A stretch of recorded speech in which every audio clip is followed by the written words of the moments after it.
Chris Vance, and Martha Bradshaw. As the speaker's coming up, Mr. Page or Mr. Mayor, can you at least say on the record what, I mean, I know it says real property negotiation. Are you able to say anything about what is before the board? Because they're commenting on it, and just for the record, and because I know these individuals, there's a belief in the community that somehow this is some nefarious action. We're buying the property today. And is there anything you can say about anything in that regard, about what this action is, or are you limited? I'm trying to dispel rumors, if that's possible. But if you can't, then I get it. I think it would be unwise to comment on the subject of closed session because it could then influence our position in negotiating with the seller of the property. Okay. But I'm happy to defer to Mr. Do you expect reportable action? I do not. Okay. All right. Well, hopefully that says something. Reportable action would mean we bought something. Okay? So there you go. All right. Go ahead, please. Yes, I'm Martha Bradshaw, and thank you for allowing me to speak today, Chairman Spitzer and board members. I'm very concerned about 1000 Kraemer Place because I live pretty close to it. I don't live within a half a mile of it like several of the businessmen that I also have been talking to about it. It's going to cripple a lot of businesses. It's going to hurt a lot of homeowners on value, and we've already been hit on value. After all, Wall Street got drunk and they've got a hangover, and we're all paying for it now, about 150 million Americans. The home that we bought at 246 West Pebble Creek Lane in the Riverbend community, August of 2007, right afterwards, down. And of course, I have had homeless in the area, but not a lot. I've probably had, say, 3 in a year's time that I've had to call on. And of course, if we put this homeless shelter in that close by, just across the river, because we know they sleep along the riverbed, we know they go under the overpasses. You guys have them outside here, and you've had them out there way too long. We need a better facility for them. I'm all for helping them and trying to get them on their feet and make decent citizens out of them. But we certainly have got to find a better location. And if you're going to spend $4.25 million on this building where I used to work when it was Train Heating and Air Conditioning back in the 70s and 80s, my husband used to estimate out of there when it was University of Maryland Mechanical. They just pulled out about 3 or 4 months ago and went down to San Diego with their estimating department, which left the building vacant.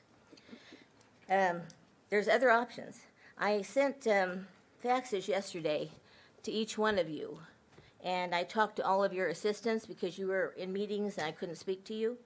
And you should have those faxes. I sent them over there to your offices yesterday afternoon. And so my suggestion is, and my husband came up with the idea, and I have to give him full credit, and I think it's a wonderful idea. You folks own a lot of county land, all paid for, out at the James A. Musick Branch Jail and Honor Farm at 13502 Musick in Irvine, California. And there is a bus yard about 3.5 miles to the west of that. So there'd be no problem in busing the people out there. You could put up a metal building, as my faxes stated, a lot cheaper than a concrete or brick building. And you could put more beds in there than 200, which is what Kraemer Place was designated to have. And you could take care of a lot more people. And you could do your triage that you're talking about doing. And then you wouldn't have to bus them back until they're rehabbed and ready to come back into the community. They could stay right out there. You've got the jail. You've got guards out there. You'd have police protection out there for the people that work there, because you're going to have to provide that no matter where it's put. People working in your building are going to have to be protected. And, of course, the neighboring community, which is where we live, right across the riverbed from them, like I say, I've had 3 different incidences of them coming into our development. There's 597 homes in that development that was built by Syntex and Lennar back in 06 and 07. Thank you very much, ma'am. So we're concerned, and we would like to see a better location. Ma'am, it looked like you had an extra copy. If you give it to the clerk, it'll be your letter. We got your fax, but if you wouldn't mind, give it to the clerk so it's part of the record. Okay, I did give my tax statement to you folks so you can see what we're paying at Riverbend for taxes. High, over $10,000 a year. Wow. All All right, thank you very Okay, much. you want me to leave all of these faxes? Yeah, just give that it to I the sent clerk you? so it's in the record. Thank you. Fine. Next speaker, They're please. for each one of them. Thank you so much. Thank you. Mr. Vance?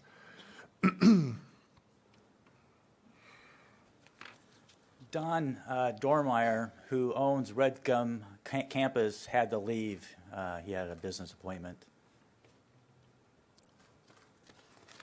Can you just state your name for the record, please? Okay.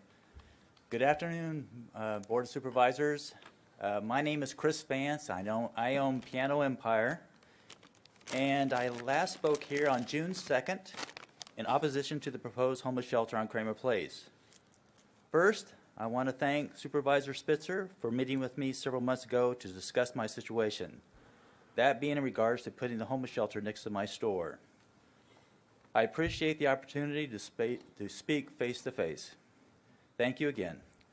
During our meeting, I invited Mr. Spitzer to visit my store and get a better perspective of my situation and how the shelter would hurt my business.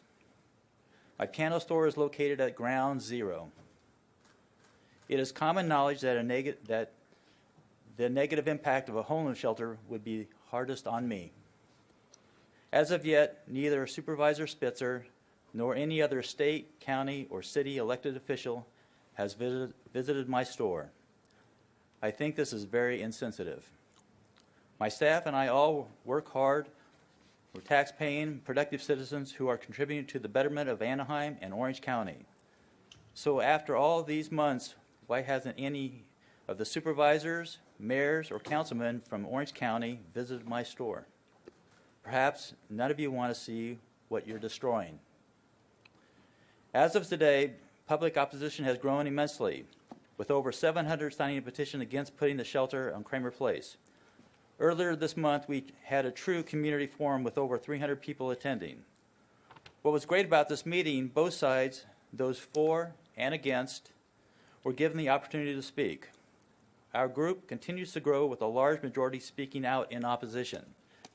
The actual community, that's the residents and merchants, less the homeless themselves, are probably opposing the shelter 10-1.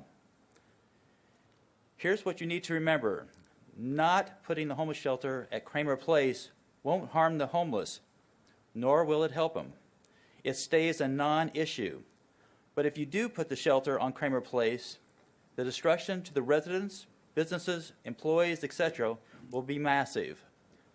The loss of property values, lease revenues, business loss could be hundreds of millions of dollars over coming years. We do not believe it is fair for the government officials to ask private citizens and hardworking business people to absorb such losses. I understand that the Board of Supervisors is going to have a closed discussion on the purchase of the building. Please vote no to purchase and pursue finding more suitable location. We will not stop until it's defeated. Please understand, I'm fighting for my own personal and business survival. If we lose, my future lies in ruin. In addition, many, many others will be negatively impacted. Thank you for letting me speak today. Thank you very much, Mr. Vance.